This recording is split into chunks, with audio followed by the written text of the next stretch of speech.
Good morning, wherever you are on this wonderful planet that we call home, our only home in the universe at this point, and so we'd better look after it, I suppose. You are on a live morning safari in the wilds of the Greater Kruger National Park, which is, of course, in South Africa, the most beautiful country in the world, and there's, of course, no debate on that one. From Cape Town in the deep south to Messina in the deep north, from Cozy Bay in the deep east to Alexander Bay in the deep west, South Africa is what we call home, and it is here that the iconic Kruger National Park provides a haven for wildlife that we are privileged to bring to you live every day, twice a day, morning and afternoon. Well, morning and afternoon for us, a bit different depending on where you are in the world. My name is James Henry. On camera today we've got Willem Dorenbrach, who is dressed, well, he's just a little bit like a sort of a technical worker. He's got a bobcat hat on. I'm not sure what that means. Anyway, he looks pretty happy with life. He's just supping on a breakfast bar to take away the pangs of hunger that assail us sometimes here in the mornings. On the other vehicle, hot on the trail of some lions, we hope is Scott, and he is being filmed by Jean-Dre, who has just returned from an extended sojourn in Cape Town. In the final control, the old hands of Nicky Austin and Tara Dales will be looking after things, and the rapidly healing Eugene will be looking after technical stuff this morning. Please remember, like I say, this is a live safari, and you are with us live. That means that there is no delay between what you're seeing and what I am saying. Well, a very small one, but not much. So please interact with us. We do love that. Hashtag Safari Live if you're tweeting away, or questions at WildEarthTV if you're on the email. Now, thank you for all of your updates. A lot of you have been watching the Djuma Dam cam, and you've heard the lions roaring. That is why we are out here in the east, stopped on top of this crest, trying to see if we can hear some lions calling. We think they are the 5 Birmingham male lions who've been calling. Willem and I have been sat here for about 2 or 3 minutes, and we haven't heard them calling again. So what we're going to do is continue to the east and see if we can pick up the tracks. Scott is just to the south of us. He can hear some he can't hear tracks. He can see some tracks. So that's what he's doing. It's about 17 degrees apparently, according to the weather forecast. That's 63 degrees Fahrenheit if you happen to be resident in the 16th century. But it feels like there's a front coming in. Apparently there's a big front on the Highveld, which means the highlands just beyond the Drakensberg. And we are now sitting in the Lowveld, of course, and it is a little bit cooler than I think it is supposed to be. Now,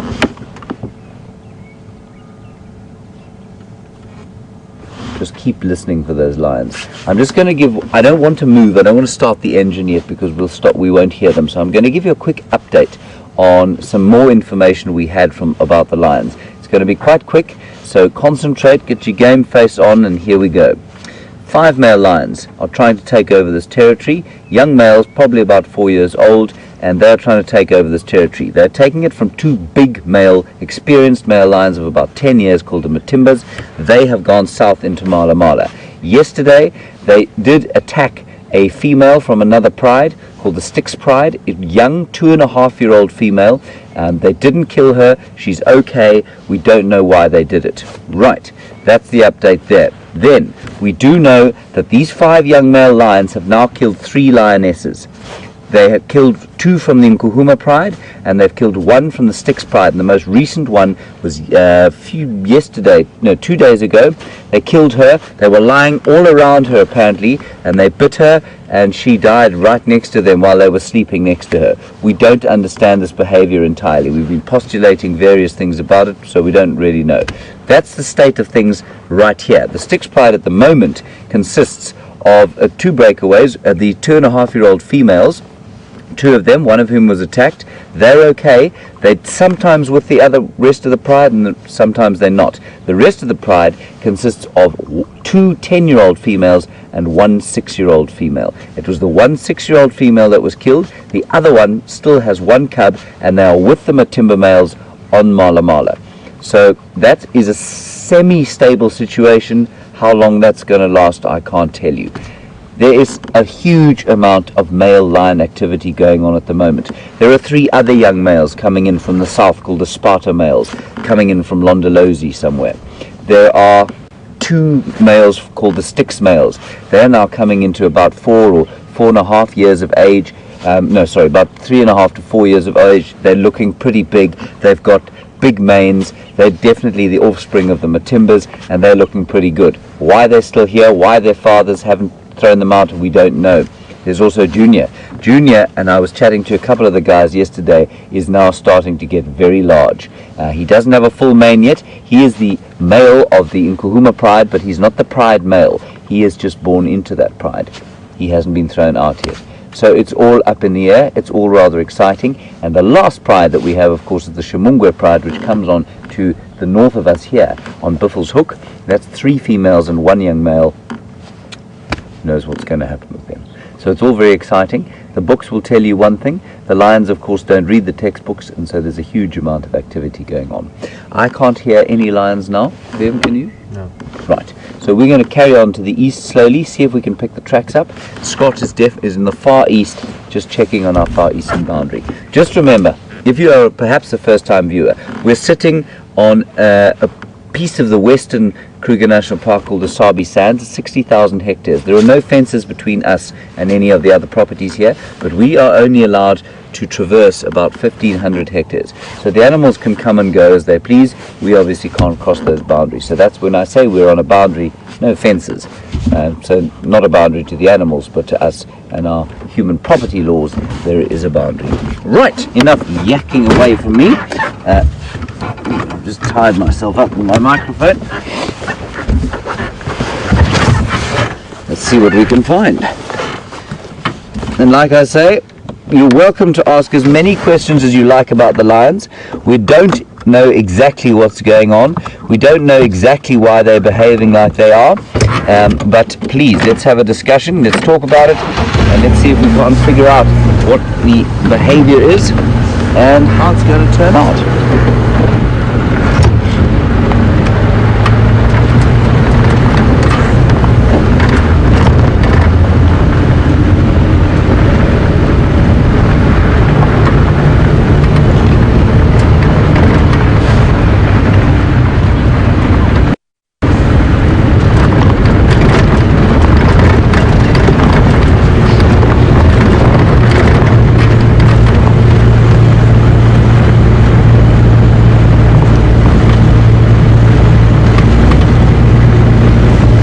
Just let's carry on with the lion discussion. Bernice in Tennessee. Nice question. Is it possible that the Birmingham males killed that female because they sensed somehow that she was pregnant by the Matimbas, and therefore, you know, they do kill cubs, so maybe they kill pregnant females too?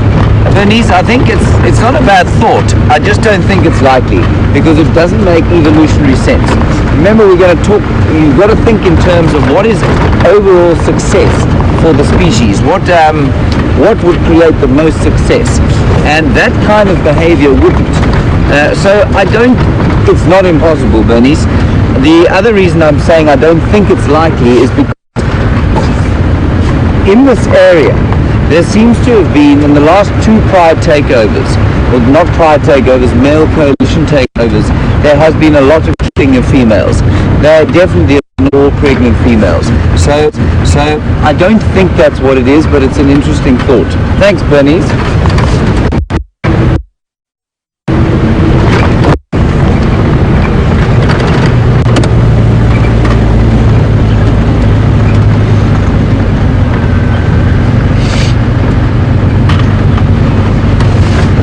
We're obviously also going to keep a strong eye out on the ground to see if any tracks come in or out.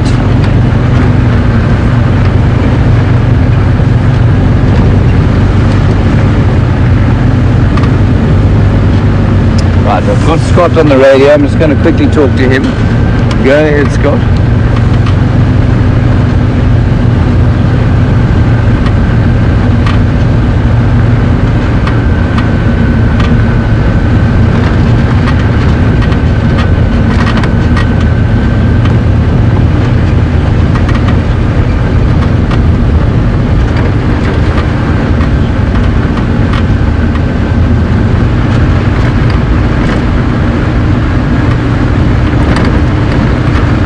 Okay, copy that. I am on Buckles of Cut Line heading east. I'm about 600 meters from the junction of the Cheetah Cut Line. I haven't got any tracks yet. So Scott says that he has got tracks going in and out on the western boundary. It's often difficult to tell which is which because they will move around a lot. And these Birmingham males, if that's who it is, and it's most likely that it's the Birmingham males, they are moving a tremendous amount because they're trying to take over this territory.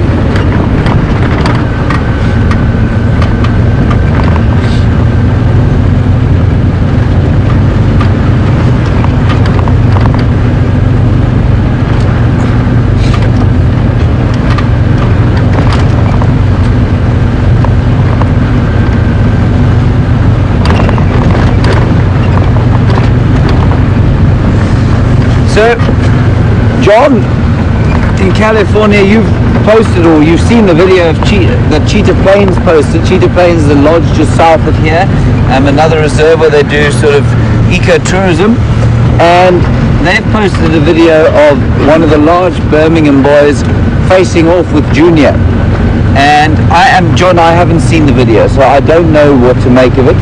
And you say that you harbour hopes that Junior might join the Birmingham boys. It's not impossible, and like I think I've said, that it would be quite nice if that happened, but I think it's unlikely.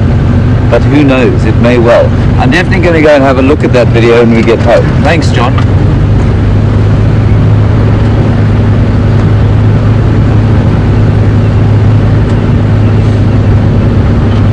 So we're just coming up now to the edge of our northeastern boundary.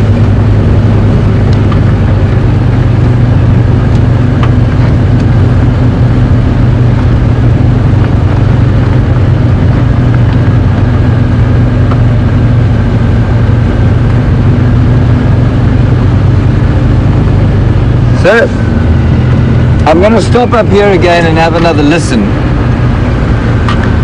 And while I do that, oh, look at the sun. We'll have a look at the sun coming up, and I will answer the question of Wendy in Nebraska. Is that all right for you, Vivian? Wendy, you say, is it possible that the Birmingham boys, with their killing of these lionesses, is it possible that they will turn into man-eaters like the Tsavo lions that killed all the railroad workers? Wendy, I think that the likelihood of that is zero to, or negligible to zero. So I really don't think that they're going to turn into vicious man-eating lions. Their behavior at the moment, while it might seem kind of abhorrent and quite vicious, is not that unusual, especially for this area. And especially given the volume of young males in the area. So I don't think it's likely that they're going to start eating people anytime soon. Those lions of Tsavo, which were made famous in that film The Ghost in the Darkness, about as historically accurate as the film Braveheart, so not very historically accurate at all. There were lion man-eaters there. They were maneless, they had no manes, so they didn't have a pride, and they had all sorts of other abhorrent things that happened to them, and that's why they turned into man-eaters. So Wendy in Nebraska? No, I don't think we're about to be eaten by them. I might be wrong, but I hope not. There is the sun, and we're just going to have a quick listen here and see if we can't hear some of the lions.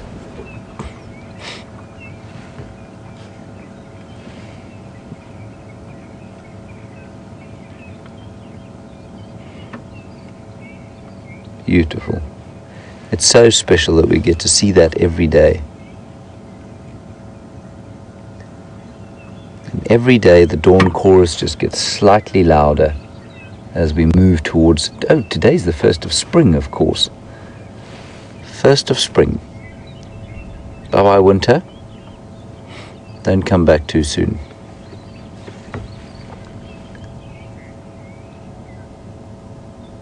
And here doves and robins and batises and corhans.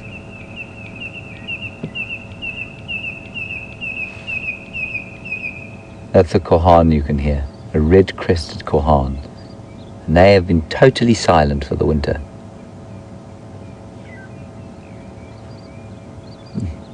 Right, can't hear any lions. Let's move slowly down now our eastern boundary. and we'll go towards Buffelshoek Waterhole or Buffelshoek Dam, and we'll see if they're not there.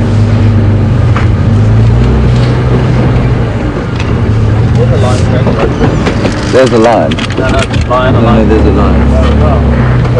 Oh no, it's not a lion. Sorry, I'm talking rubbish.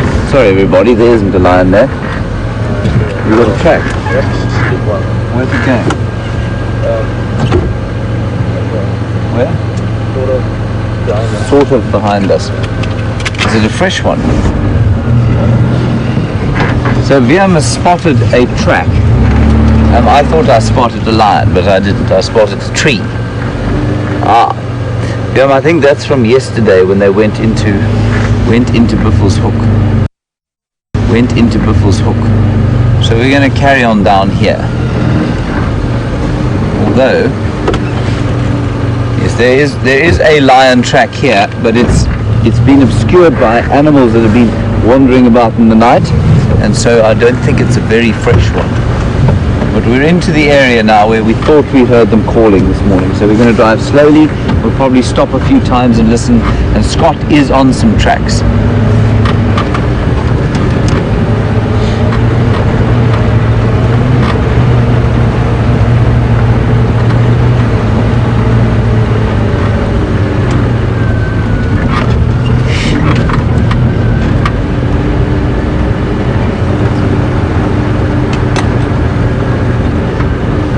Like I say, we're on our far eastern boundary at the moment, so we can't go in there, but I think that they were calling our side of the boundary.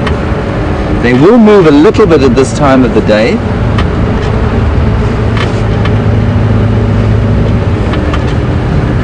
And then, of course, as soon as it gets vaguely warm, unless there's a major territorial dispute, the lions will lie down in the shade and sleep profoundly.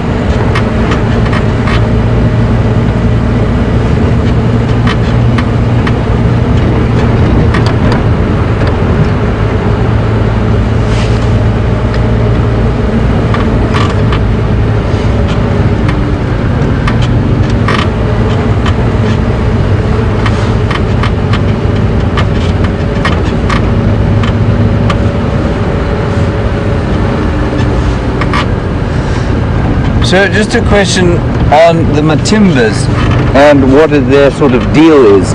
David in Michigan, you want to know why they don't rally to the Styx Pride. Well, in actual fact they have, sort of. They've moved them south into the northern extremities of the Styx territory, or sorry, the southern extremities of the Styx territory, which is in Mana Mana, which is 2 farms south of us here. And apparently the Matimbas are now being seen almost exclusively with the rest of the Styx Pride. So that 6-year-old female with a small cub and the 2 10-year-old females. And they are hanging around with them. Why the Matimbas are now getting irritated with the breakaway group of 2.5-year-old females, who knows. But David, they are apparently looking after the rest of that Styx Pride.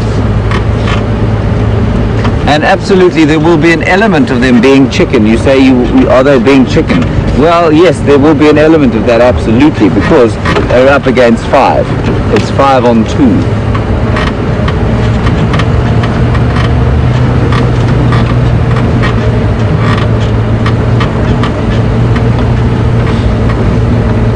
Now, I haven't seen any tracks yet, so we're going to keep on along here, and I'll turn off and have a listen just now. PK in Iowa, you want to know how much sort of research is done, and does anybody keep records? Absolutely, PK, there's lots of research that goes on. The guides around here keep records, and those records are often collated by various research groups. For example, Panthera, which is a big cat research group, a big cat research NGO, and they do a great job of trying to find out what's going on and researching it. So absolutely, the Sabi Sands is a huge repository of data for big cat research.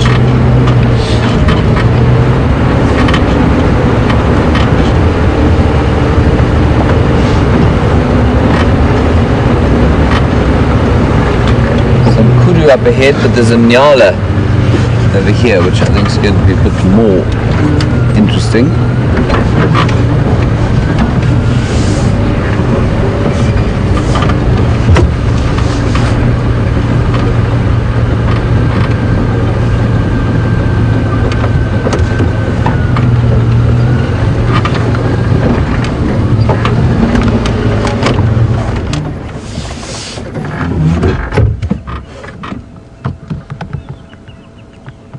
beautiful Nyala bull.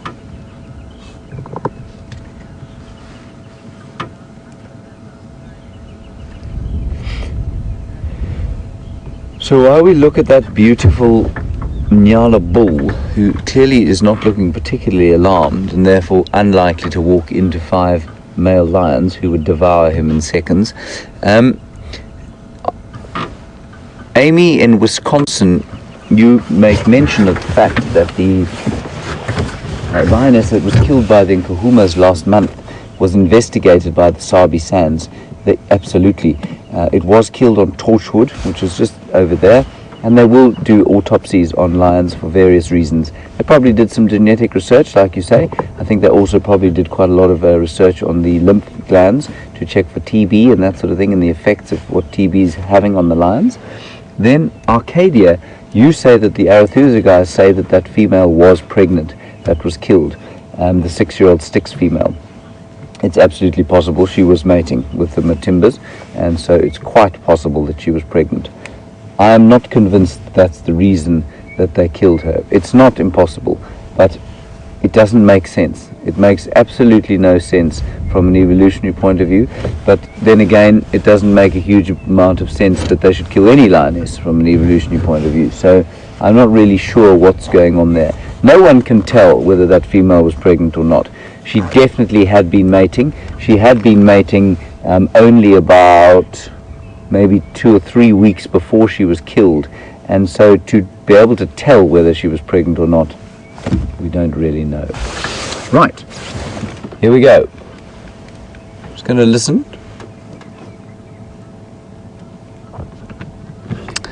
All right, let's nip across to Scott.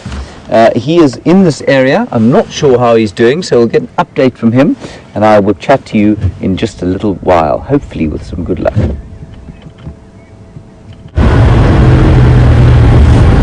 Well, hello everyone, and welcome on board with myself, Scott, and I'm teamed up with Jandre again. Same as yesterday. We are searching for these lion. As I'm sure James has informed you, and not only that we're looking for the lion, but he's also giving you a lot of really interesting theories and speculations as to what's going on and why. Now,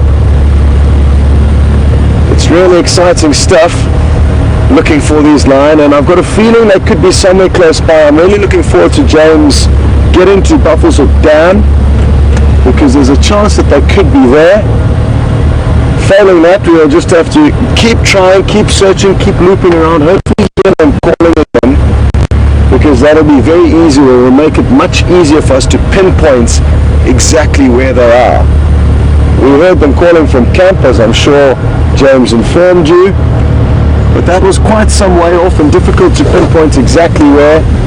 There's so many different factors to take into account when listening to lion audio, or any audio really, and wind is certainly one of them, and it is a windy morning, so depending on which way the wind is blowing will obviously have an impact on how exactly you are picking up the audio.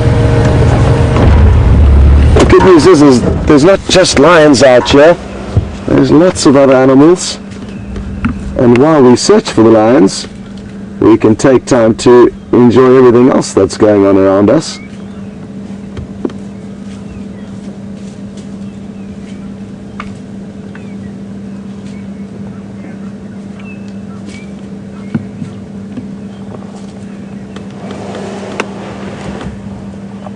This is an adult female kudu, and she's catching up to the rest of her herd, who is already east of this road, which is called Cheetah Cutline.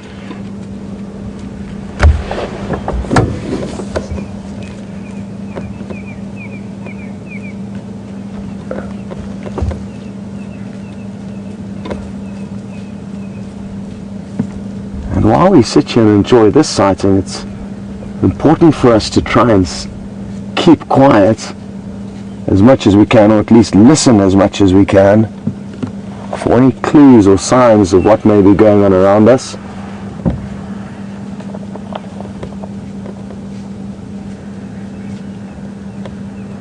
Look at how dry the bush is, and even though it's the first day of spring, there's not too many signs.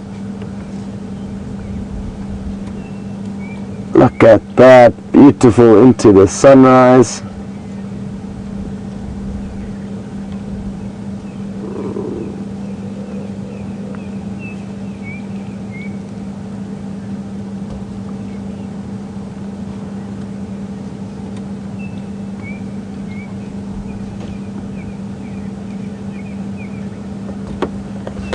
Now, you know, this kudu seems very relaxed.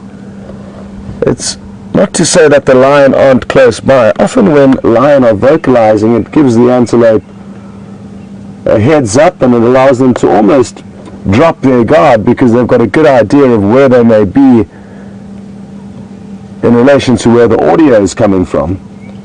And you can often be quite surprised at how little attention is paid to lion and leopard that are vocalizing, because the prey animals almost know they've got ulterior motives and are not interested in so much in hunting but more in communicating with other members of the lion community. Of course, if the lion came into within visual distance, all prey animals will act accordingly. So don't be disheartened by the fact that the kudu are nearby.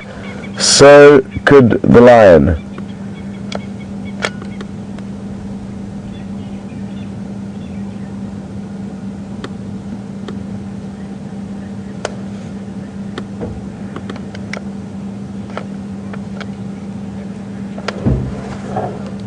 There you go, James.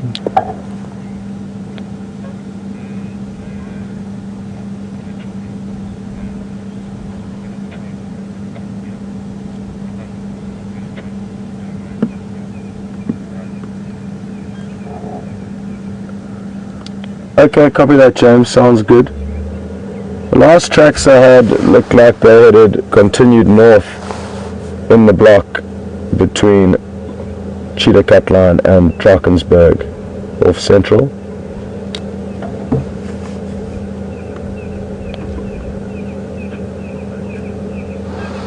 Okay, so just keeping in touch with James there, but he hasn't had any luck either. He's checked Buffalo's Hook Dam, and now he's going to continue working that area and check Warri Pan Road. It's a good road to check. It's one that I have yet to check.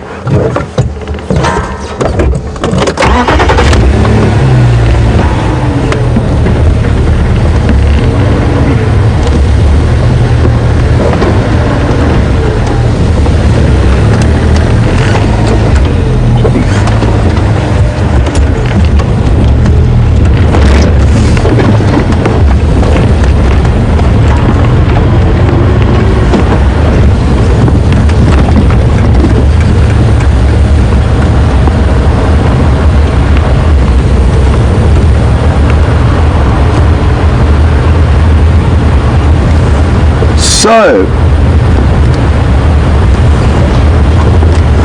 as James was discussing with you a little bit earlier, and apologies for my lack in concentration on you guys, but the radio is going crazy and I'm trying to think of what next, what the best plan is for us to do next. And Debbie in Vancouver has asked a question also on the topic of the Birmingham boys, these lions we're looking for now, and she's interested to know if the lions have forged any positive relationships with lioness where they have been seen relaxing or co-feeding in a more peaceful scenario like you would typically see with dominant males and the prides that exist within their territory. And Debbie, I have yet to see that happen. It's not to say they haven't created any relationships with the lioness within various prides.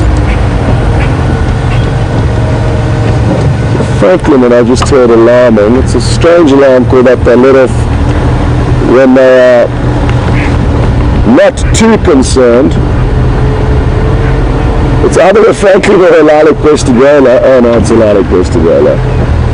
But it is an absolutely beautiful golden sunrise. Please don't fly away.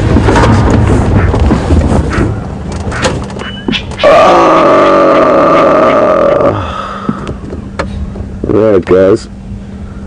And it landed just behind the tree,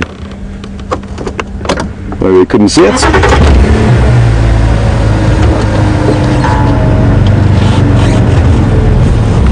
And Debbie, to be honest, I don't think they have yet created any positive or relaxed bonds with any prides of lioness, because they haven't become dominant yet, and they've been running around as rogue males, you could say. I think in the coming months we will see that change, but not just yet, and it'll be interesting to know if they have been seen relaxing with other lioness. And it will happen, but for now it hasn't been documented by any of us, and I don't think it will happen for a few more months until this turmoil calms down.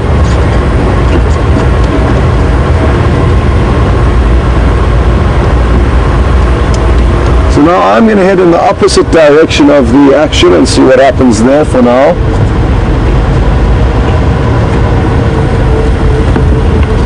And just got a question through from Renee. Good morning and good to have you with us.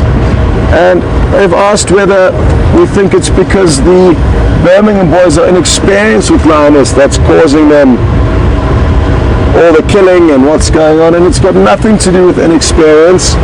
It's typical behavior that we're witnessing here. When a pride or a coalition takeover happens, lioness will often get killed in the crossfire. And for me, it's quite simple in my mind. It is a simple analogy, a way of looking at it, and that is that if your friends, a group of females, become accustomed to several males, you become relaxed around them, and you drop your guard, and over time you go on holiday and you do things together, you have meals together. But then if all of a sudden a young bunch of 18-year-olds come in with their hackles raised and they start fighting with the males that you bond with and go on holiday with and feed with, you are naturally going to put up a fight and resistance against this new up-and-coming teenagers that you don't know and are not used to and relaxed with. And the young teenagers will then boycott your decision to not let them in and not chase off the old males. And that's why you get these fights happening between male and female. And even though it doesn't make perfect sense, it does kind of add up in my mind. And that's a simple way of looking at it. There could be a lot more to it than that, but in my mind it's that simple. The lioness are not used to these males. The males are trying to do what they need to do, and that is acquire this territory, and in doing so they will do whatever it takes to establish dominance and show the females that they are the biggest and the strongest. And once the females realize that, then they will surely be like, okay, fair enough. If these are the biggest and the strongest lions around, they are who we should be bonding with, and we'll let the older males move off. I've got some good news. There are some tracks of some lion. It looks like 2 big males, possibly 3 now, that I've seen heading down this road. Oh, what's up ahead of us? What's up ahead of us? Is it an impala? Is it a bush? Is it the lion? I think we might be in luck. Am I seeing things? Oh, I'm seeing things. It's the power of the mind got me there. But I'll show you what I was looking at for interest sakes.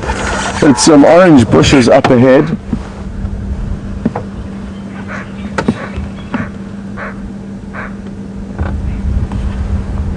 Those were the lion for a moment, a very brief moment. That combined with the termite mound. The good news is I can hear another lilac-breasted roller, a very pretty bird that we didn't get to see earlier, and it's just above us in the tree.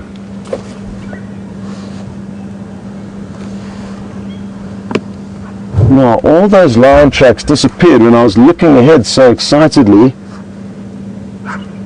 at what I thought was the lions.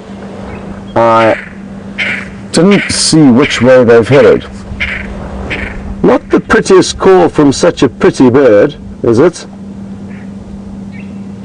And they're going to become more and more vocal over the coming months, and what we will hopefully be able to show you is the rolling and gliding that they do, which gives them their name, the lilac-breasted roller, as they do their display flights. And the call that we can hear now, oh, another one's coming in. And what they do is, this is the initial call that they let out, and then they'll eventually build up enough excitement to start flying around in circles, ascending in heights until they reach a point where they're comfortable, and then they start plummeting downwards and doing a series of looping rolls and also side-to-side acrobatics.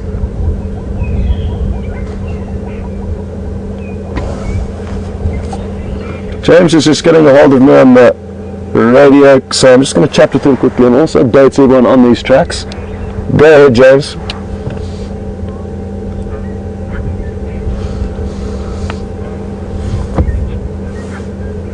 Copy that. I'm on Cheetah Cut Line, very close to Mamba Junction, and just north of there I had tracks of 3 heading south down Cheetah Cut Line, and I thought I saw them, but it was some bushes, and while I was looking at the bushes I didn't establish which way the tracks went off, so I'm just going to head back to the last point.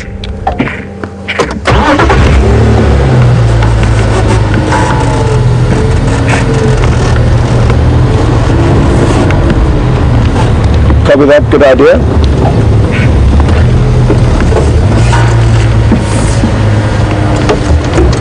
Just want to drive back now and try and establish where I lost these tracks. It's not far, and hopefully they've gone off to the left.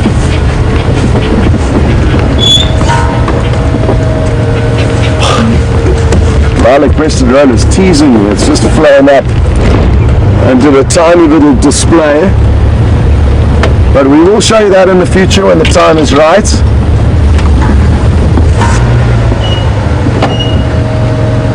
Okay, I'm just going to have to hop off for a second here and try and work out where these lines have gone.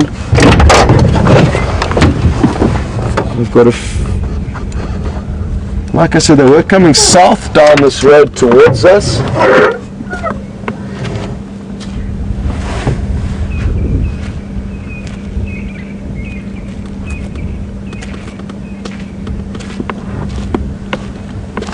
And it's looking positive. It looks like they've headed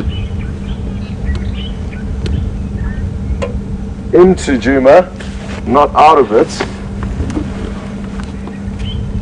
And the great news is that James is going to be driving the road that they should be popping out on. So let's hope that is the case, that he bumps into them. And that's why it's so important for us to work as teams, because you cover ground so much more efficiently and quickly.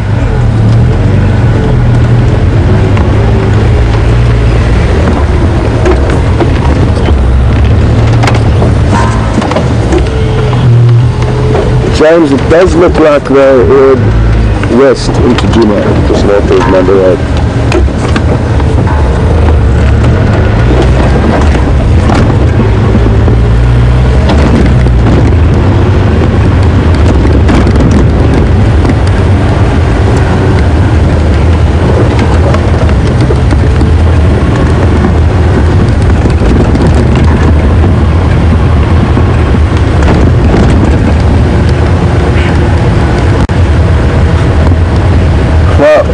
Just got a great comment through from Edward saying that the birds in this area have got zoom detection, which allows them to flutter off before we can show you them, and it certainly does feel like that a lot of the time.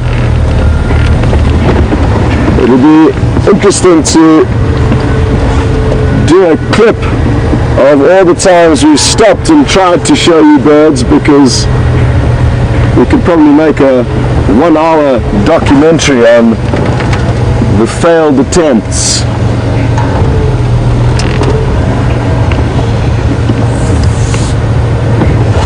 Come on, lion.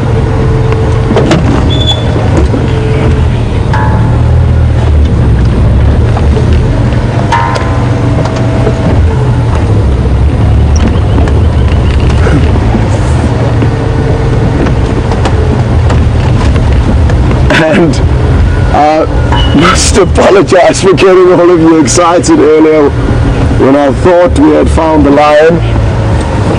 And thank you, Kay, for your funny remarks saying, well done, John. It's these rollers, they're teasing us again. But we will get them one day. And Kay mentioned that she does enjoy the lion logs.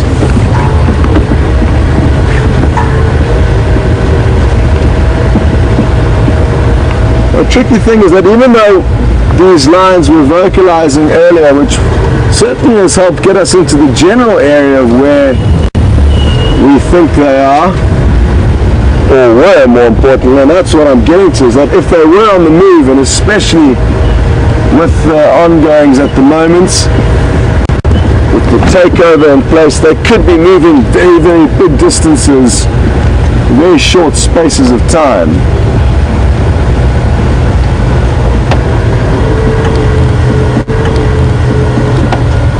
So we could be behind them and they could be continuing on their way. I've just got their tracks again, so that's good news. So the tracks have just popped out here. We are still on the trail. There's still hope. John's just got their tracks on number again now.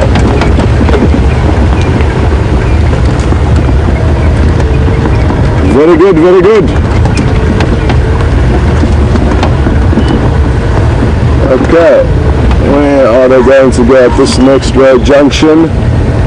Exactly where we wanted them to go. Deeper into Djuma.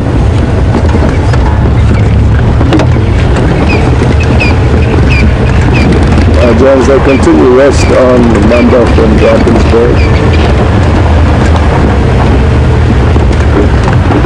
I think we're going to find them shortly, guys, so don't go anywhere if you want to be around for it.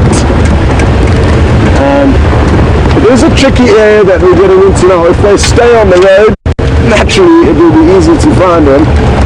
But if they don't, this is a very thick block, and also quite a large block either side. So there's not many roads that allow us to crisscross and check where they could be, but their tracks are still going down the road. James, are you copying any of my... I think James might possibly be off the vehicle checking for tracks, and that's why he's not hearing anything, but not to worry.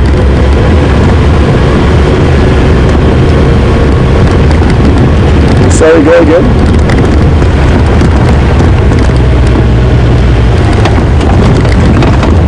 Affirmative.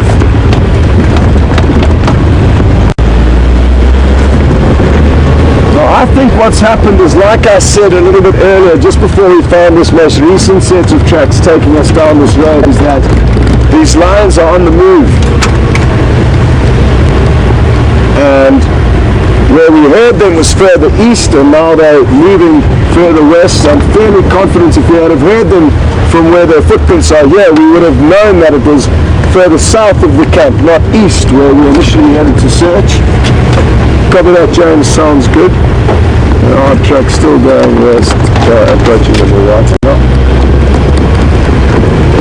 A great point that Jandre brought up earlier, and that's what's so great about being on safari with so many people, is that we get a lot of different thoughts and suggestions as to what may be going on.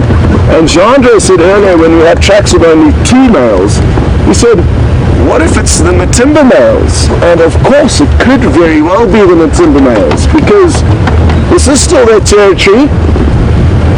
The Birmingham Coalition haven't yet got the paperwork saying that this belongs to them, and the Matimba males are going to still continue to put up a fight, in my mind. And that was a very good theory that Jandre brought in. I'm not too sure how many tracks we've got here, but what I would like to do is stop and take a moment just to show you a few, seeing as though we have been tracking lion. It will be nice just for you to get an idea of where they are and what the footprints look like. They're on both sides of the road. Probably your left-hand track's the best one, John, right? There we go, lots of lion footprints in there. Although none of them are very easy to see, so I didn't choose the best spot to stop. But I hope you did get a glimpse. And I just wanted to make sure that we're all involved here and all on board with this tracking exercise. It's one of the most difficult things for us to involve you in, because the camera is difficult to move down to show you the tracks. And I mean, we need to try and balance up. Do we rather try and just find you the animal which you can really enjoy looking, or do we stop every 5 minutes to show you a track that you're not really going to be able to see too clearly most of the time?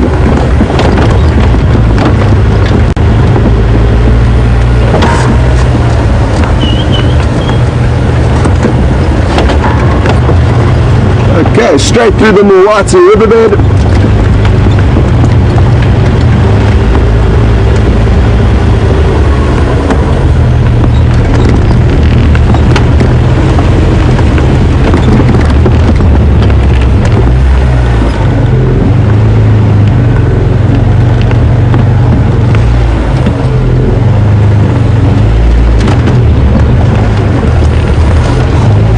Okay, so they turned left and they have headed straight off into this bush.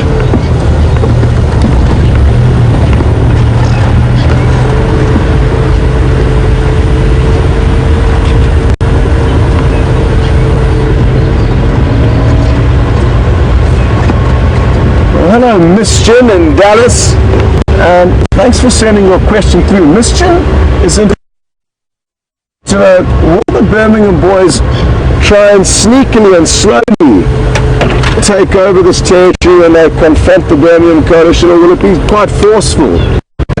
It's going to be a combination of the two. Initially it's going to be vocalizations and kind of flying below the radar, but there is going to be some hardcore confrontation. John, if you look up at the top of the tree there, you can see a little bird of prey. Not the best view, but it's a Wahlberg's eagle, and it's the first one that I've seen. And isn't it fitting that it is on the first day of spring? It's a migratory raptor, and has come back from Central and North Africa.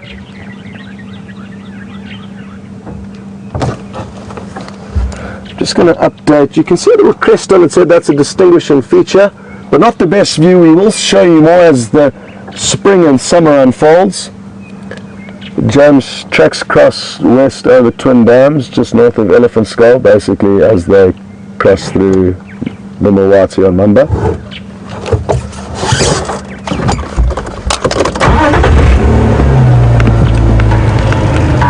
So Mischian, it is going to be interesting to see exactly what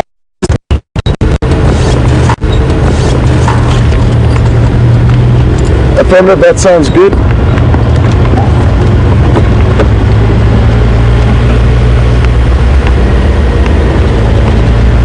But like I said, there is going to be confrontation, and they can only be so sneaky for so long. There has to be some actual physical contact between these males, unless of course the Matimba males weigh up their odds and decide to flee before confronting the Birminghams. But that's not typical behavior of lion.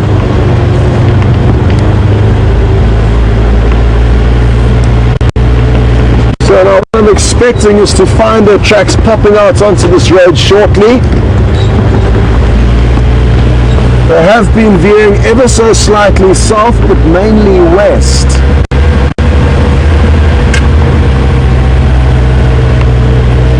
And basically what we're going to do now is, rather than trying to follow every individual footprint, the last ones that I had headed into this block on our right hand side, we'll now loop ahead. If the tracks don't come out, then we may have to set off on foot through this block to fine-tune where they could be. Come on, lions.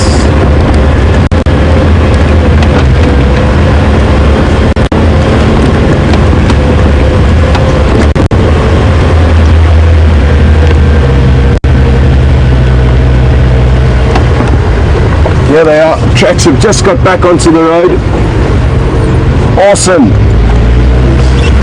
Still on the trail.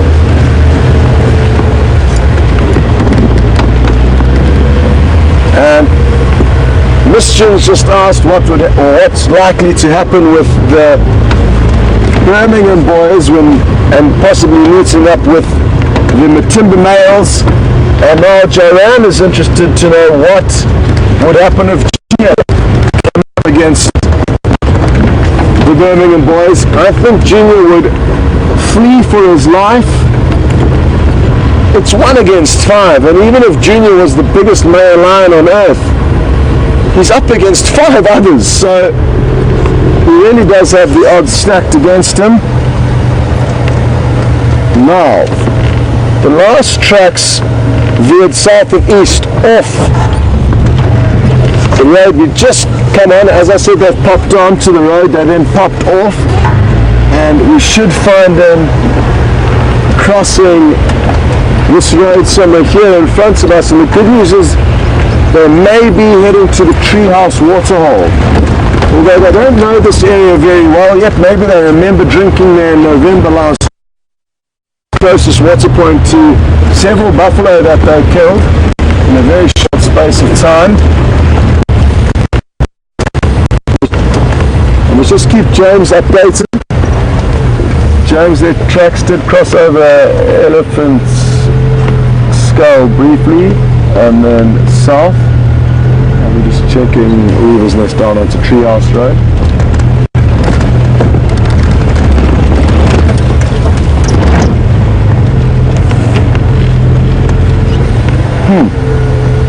Interesting. They have not popped out where I've expected them to. But I'm tempted to just continue to the water, or maybe I missed their tracks crossing in the riverbed behind us there.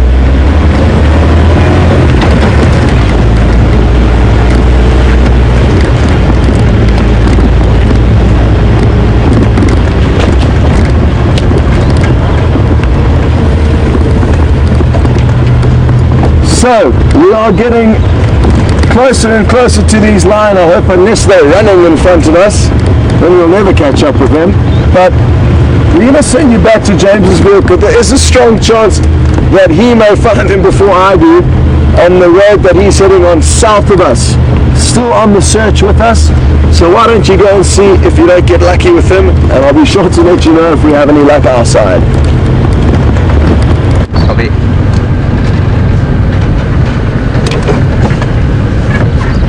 Hello everybody. I haven't grown, I'm just trying to look over the dashboard and onto the road for signs of the lions. Scott and I have been coordinating, trying to figure out what's going on with these things. He is over there coming towards Treehouse Waterhole. We're sort of approaching from the other side. We've driven the southern boundary and now we're trying to see if we can't sort of pick something up this side. I think I'm going to leave him to check the waterhole. I'm going to do this road here and see if they go across. That is a big advantage of having 2 people on the tracks, is that you can leapfrog each other the whole time. But they have moved an enormous distance since they were calling this morning. They really are on the run. Well, that doesn't mean that they're running from something, they're chasing things.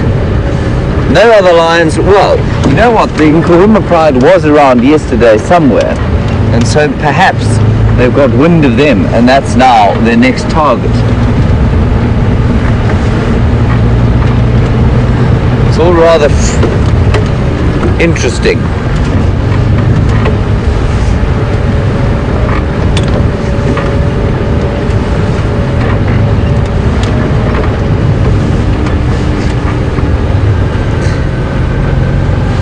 Hi Rudy in California, you're most welcome on board and thank you for your question.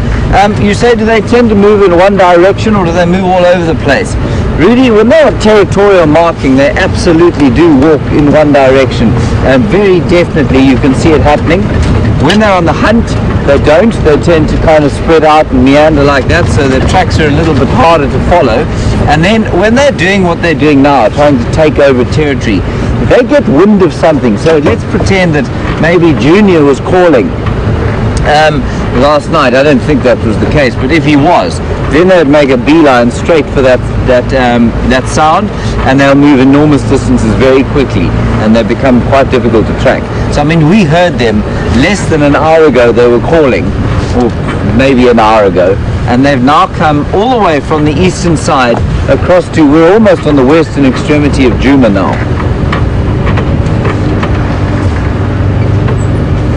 Excuse me 1 second. Sorry, Steph, go ahead.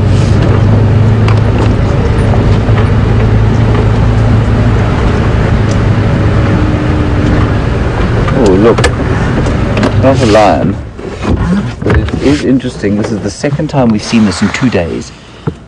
It's very interesting. It's a male and a female duiker, normally completely on their own. And these two, I suspect, are mating. And I just want to quickly check on my mammal app. I just want to check on my mammal app what their gestation period is, because I think what they're probably doing is getting ready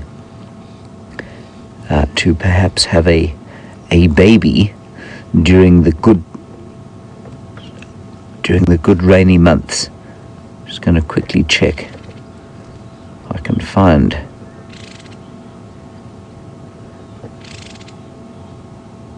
No.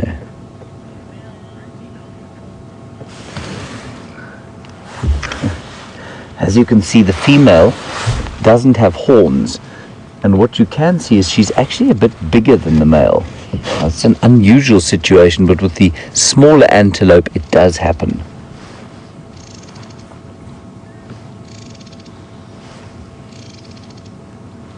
And I think their gestation period is about 4 months. And interestingly, I mean, the female can sometimes be confused from male because they've got that little mohawk between the ears. And that mohawk, I think, it's a sort of almost like a con, where they've got these, I think it's supposed to make them look like they've got a horn without having to actually have the energy expenditure of creating a horn like that. So, hopefully little baby duikers in December or November. Beautiful. Okay. What have you spotted, Jim? Nothing. You're just looking at the duiker. Oh. They've gone off into the thorns. Right, we carry on with the lions. No tracks on this road yet, so that's not a bad sign necessarily.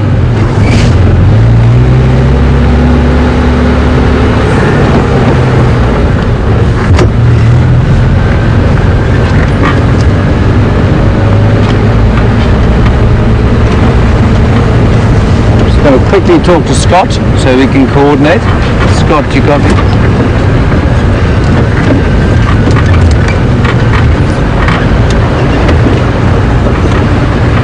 Scott, I'm on Shaban, going north.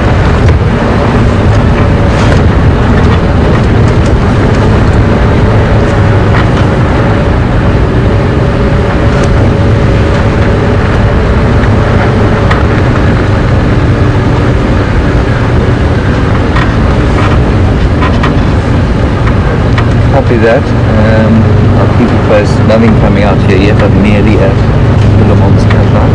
So Scott has got the tracks at Treehouse Dam, and they haven't come across here. Treehouse Dam is just down to the left hand side here, so maybe they're in this thick block here, but we'll just keep looking.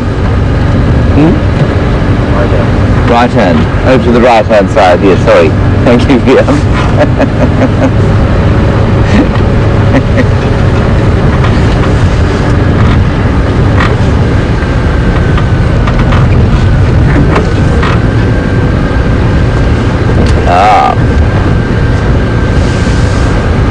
So they're walking in a pretty straight line, these fellows. Here they are, here are the tracks here. This is interesting. Ooh-wee, lots of them. Except, I'm just going to quickly tell Scott, the tracks are here. Scott, tracks coming out going north, straight over Philemon's cut line, into the block towards those. I'll go around. Follow up there. So they've gone straight across this road and they're going that way. Dory, very nice question from you. Interesting, you say does only one of them mark, or do they all mark territory? Dory, while we drive quite quickly, please don't get seasick, but what's interesting is that they will all mark, but that's your question opens an interesting debate, because they often ask, or people often ask, is there a dominance hierarchy amongst a coalition of male lions? And normally there isn't. But in this case, I think there might be, because I don't think they're all brothers. I think they're definitely related from the same pride, but some of them look, there's certainly one that looks a little bit older than the others, and so I think perhaps there will be some kind of a dominance hierarchy, and while they will all mark territory, perhaps the one is doing it a bit more fastidiously than the others. They go straight into this block. The distance they've covered since we heard them is amazing. I think that they are looking for the Nkuhuma pride. That's what my intuition is telling me.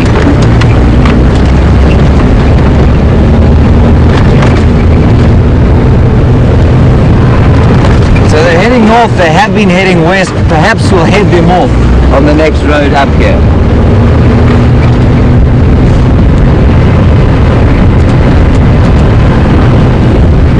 Scott, do you copy, Scott?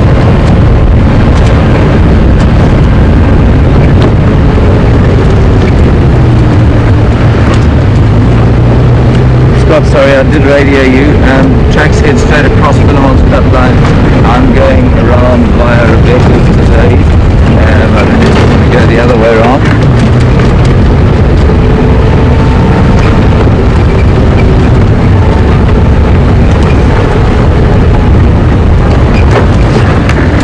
Sorry, my radio is not working very well.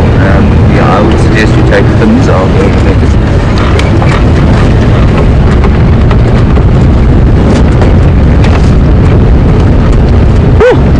Exciting times. I really want to see these fellows on the move. Some Impala to the left, looking very relaxed. Keep your eyes open, chaps. Things about to get real.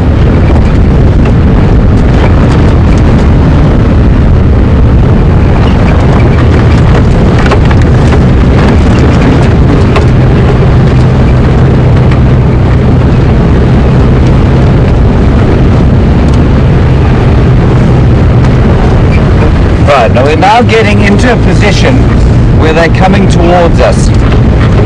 I hope. Well, that's their tracks are anyway.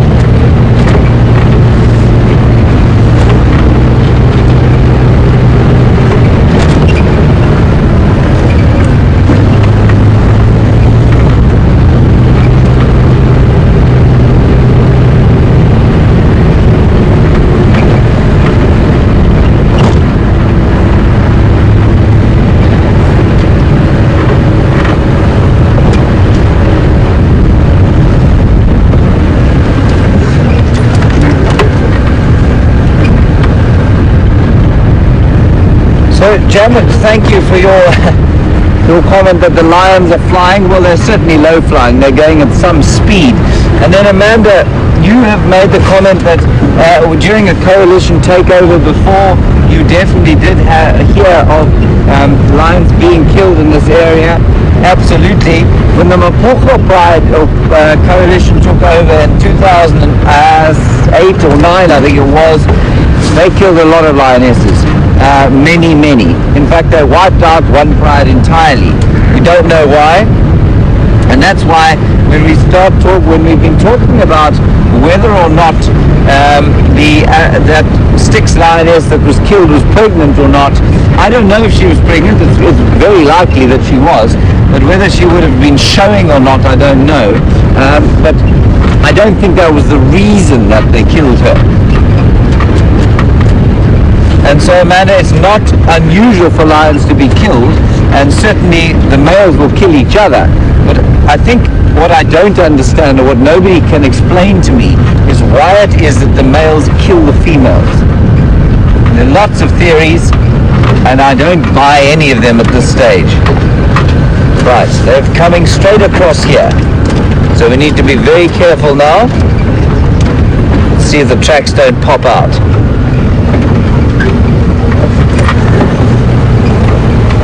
I mean, we've been driving at quite a speed. It's not like we've been going slowly.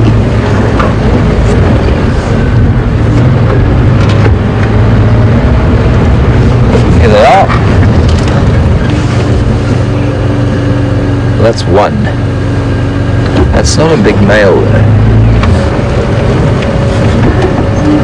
No, those old. Here we go, Viam. See them there? I think they've gone straight across there.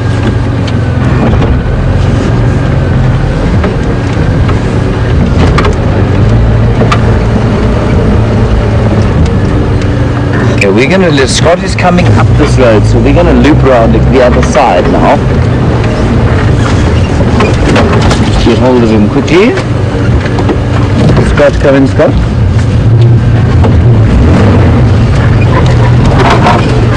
Scott, I've got tracks of at least one animal going, continuing in the sort of westerly direction across the junction of Finn's Rebecca's, that Ballanati's issue place. I'm going to go around those.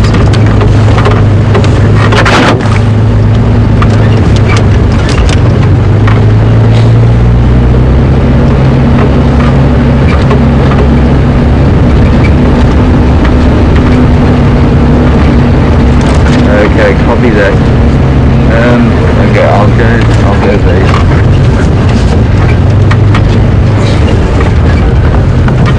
Here we go. They're going down the road here. Okay, Scott, I've got them now going straight west on that junction. No, they're going on to Zoe's. They're going down this road now. Oh, this is exciting. Where they go?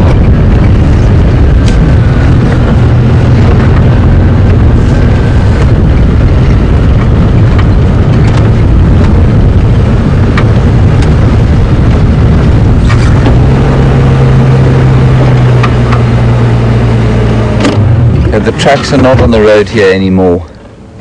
There's a biker there that looks like a saw ghost. Really?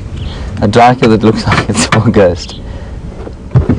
Peggy and Montana, while I just listen and try and understand what's going on here, you want to know, do they not have a sort of a teaching system like the elephants do? The cats don't, you know. The leopards, cheetah a little bit, leopards a bit less, and lions even less than that. Negative, Scott. I think you should do that. Go around Ballanati's towards Impala Plains. I think the tracks have headed west. I don't have them on Zoe's anymore. So Peggy, interesting question. They definitely don't have a teaching system. They haven't picked up this behavior from a pride before. This is entirely instinctual behavior.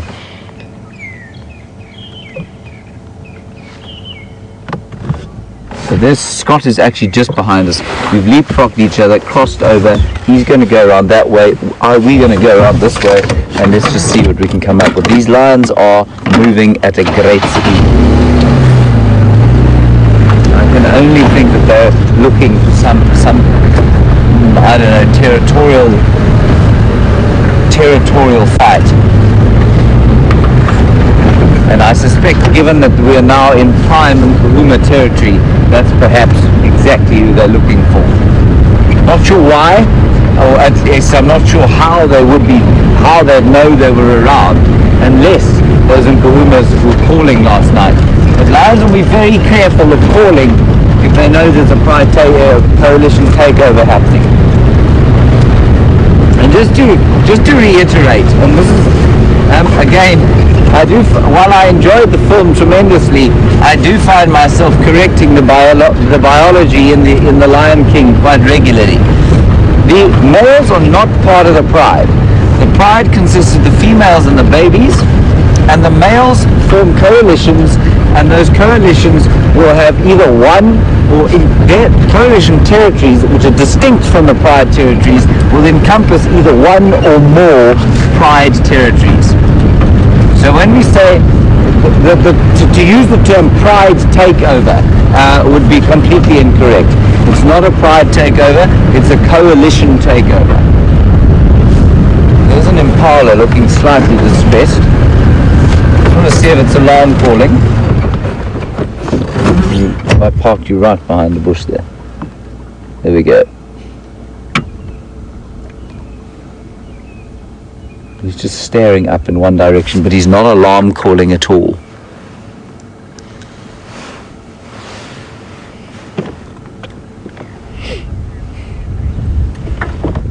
Okay, let's carry on.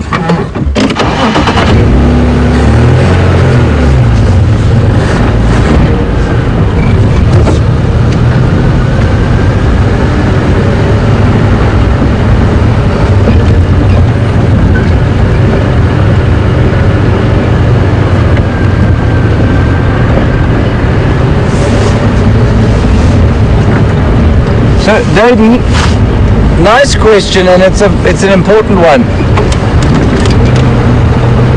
Sorry, I'm just listening. The Scott has gone around there. Dodie, you want to know, will they split up and look after the sort of territory in different little groups, or the four corners, as you say, in split up completely?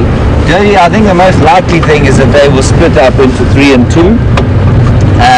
That it certainly is not unusual. The Matimbas did that.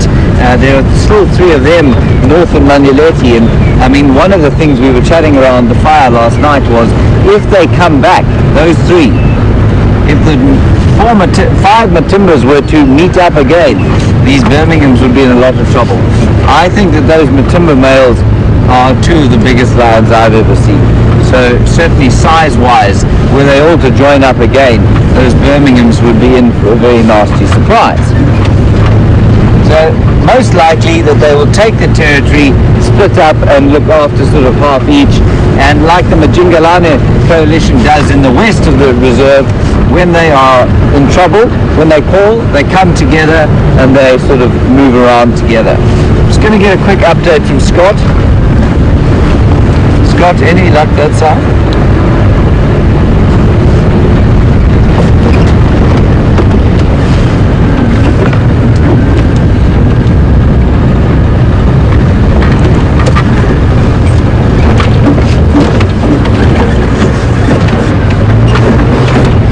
Scott, you copy, Scott?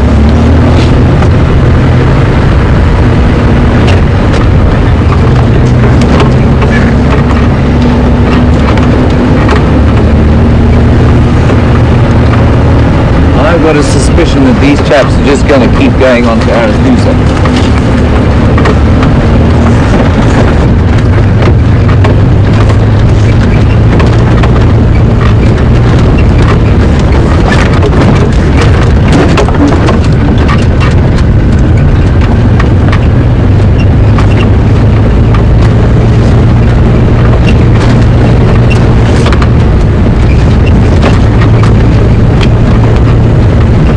Sorry about the power line that we're driving along, but we do have to get power somehow.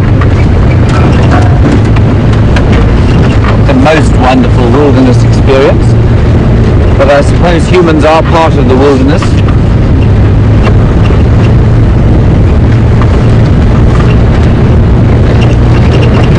So Scott is driving around that way, we're going the other way. Perhaps we will be lucky. Guys are moving so fast.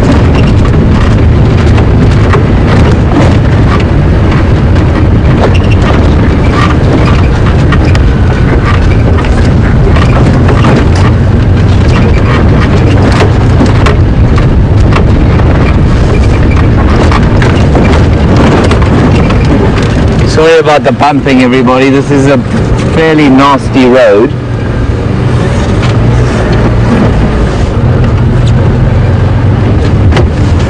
I am driving much faster than I would normally because these lions we've now been following them for roughly 6 kilometers.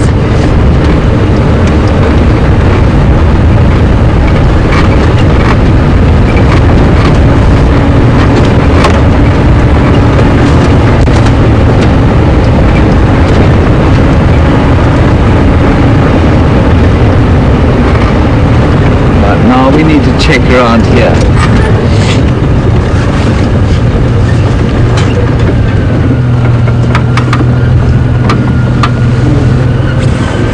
Here is a male leopard track. In fact, it's a female.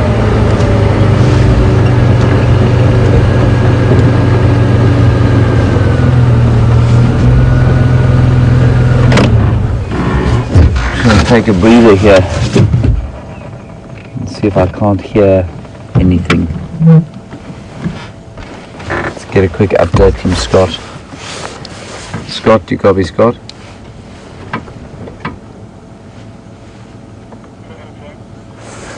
Scott, any update on those tracks?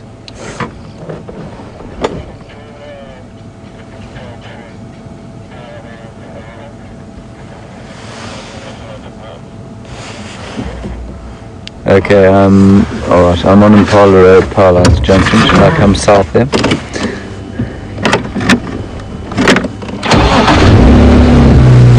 Right, so Scott hasn't got any more tracks. Now normally that would be a bad thing, but I don't think it is today because it might mean that they've stopped moving in the block here. And that will be good, of course. We do want to see them. 5 young bucks causing upheaval in the land.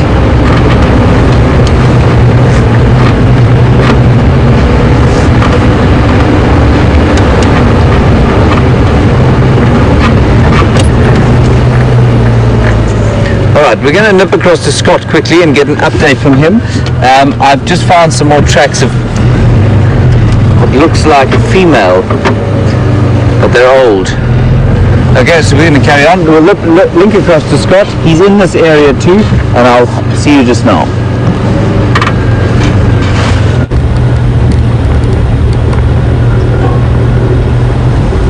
Welcome back, everyone. And hasn't this morning been a frantic rush looking for these lion? I've been loving every second of it. I hope you have too. And just not easy business what we're doing here, and it's incredible how far the lions have moved. So I also found some female leopard tracks that were fresh from last night that were kind of heading in a direction that was quite close to where the lions were moving. And if we don't find any of the lions' tracks coming from right to left over this road, then either they are sleeping or they are looking up at Shadow and trying to think about how they could maybe find her kill. So, or get to her kill at least.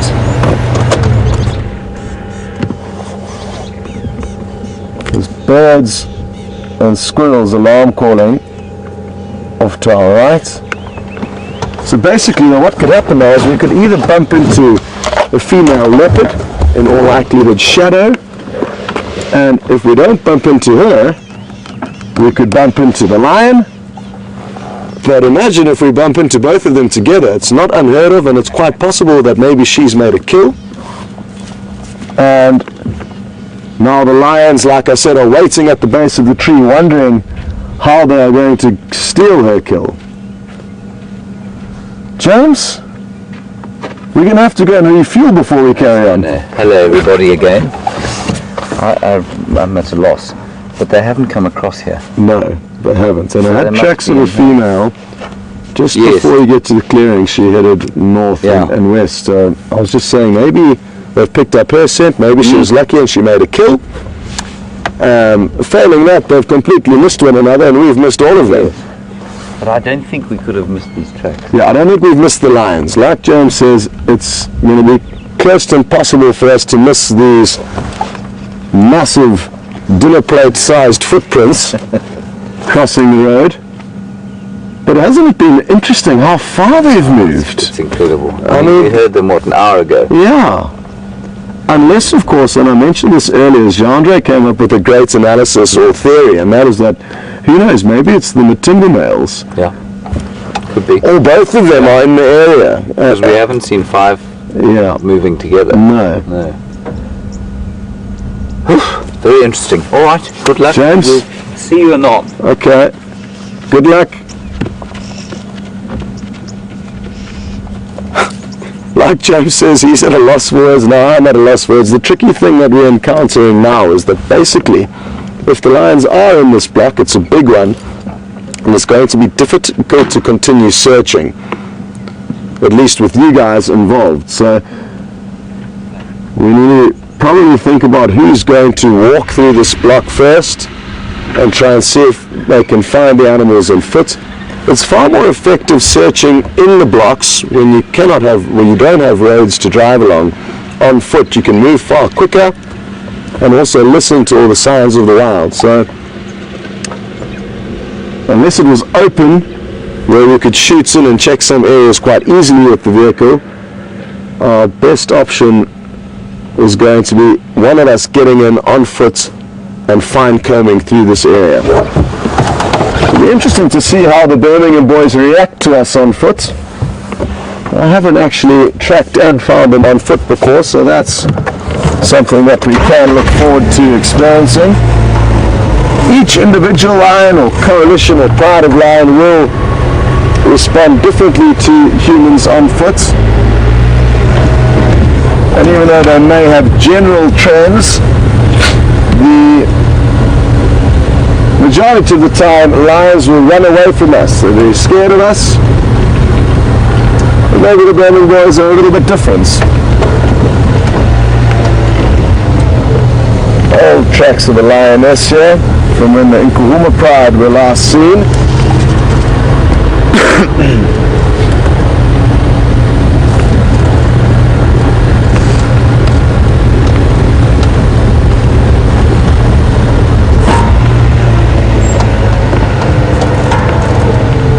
And we've just been asked by Raisa which was the last known location of the Nkuhuma Pride, and it was just off to our left, Raisa, not far at all, 100 meters away.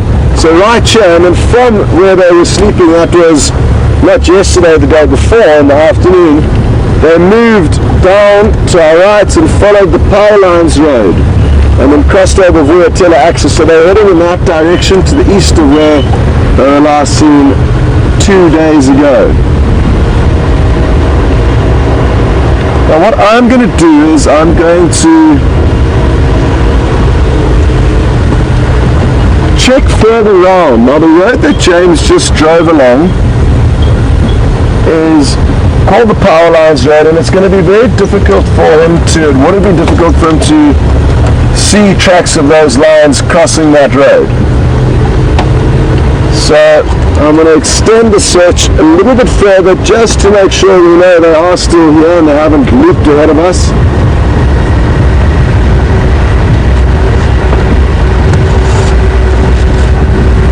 And then we'll make our next decision once we've checked this area.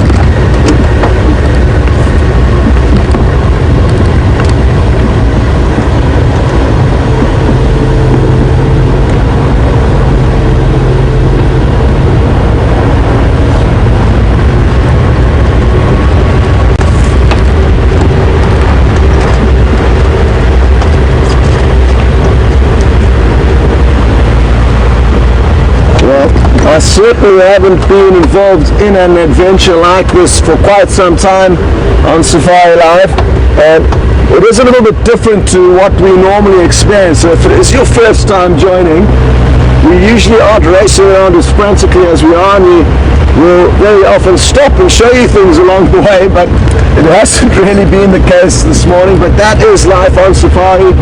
Each drive will be different. But like I said earlier, this is really a unique scenario that we're in, tracking down these lions, and we incredibly motivated and keen to try and find them because of the pride takeover and the coalition takeover that's happening at the moment. There's very, very interesting dynamic going on with potential for huge action. Even if we just find these males alone and they're lying down, they're beautiful up and coming coalition, so they are in their prime or coming into their prime, and their ability to hunt is very good, so they could provide us with some incredible buffalo hunting action. And I thought we were going to see that earlier. The track's running straight towards a bachelor herd of buffalo which I saw at the treehouse waterhole, and you'll be interested to know that I saw one buffalo who was moving very, very slowly, much like the buffalo that we saw at the Djuma waterhole a few days ago, and that we assumed was the one that was killed by the Birmingham boys a few days ago.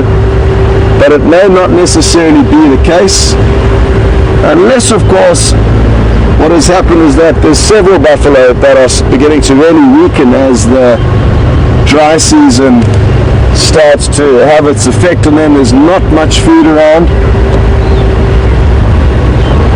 so it could be that that injured buffalo either A, is still alive, or not necessarily injured but old and weak, or there's another one that's showing the very same symptoms. Oh, hello, zebras. Seems to be a little bit of excitement unfolding here.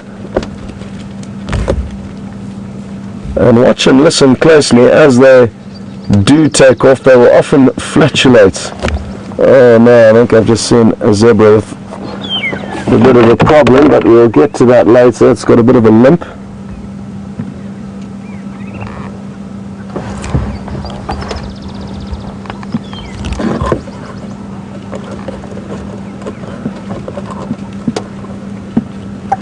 Okay, well, it's just the owner of Djuma actually driving past, so we're going to let him carry on and cross the road so that we don't get in his way, and he's trying not to get in our way.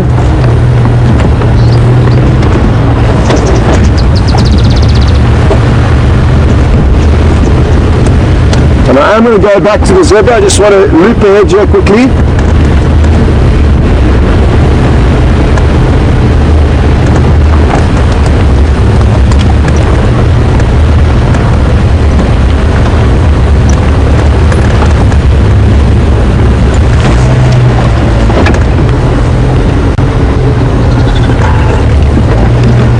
Speaking of buffalo and the Birmingham Coalition's ability to kill them, we've just got a question through from Sheila, and she's interested to know, is the buffalo kill that they made most recently quite close to where we are, or where their tracks are heading, and is there any chance that they would have gone back there? It's a good question, Sheila, but they have not headed in that direction. They've headed everywhere, just about everywhere around it, but not past there. And I think they know full well that it's not going to be worth heading back to that kill, because they'll be aware of the hyena's capabilities and tendencies to scavenge, and that combined with the length of time that's passed between then and now, I think they'll know that there wouldn't be much left or anything worth really feeding on back there. So once lions do abandon or leave a kill, they will very, very seldom return to it, unless of course they're just going for a drink of water.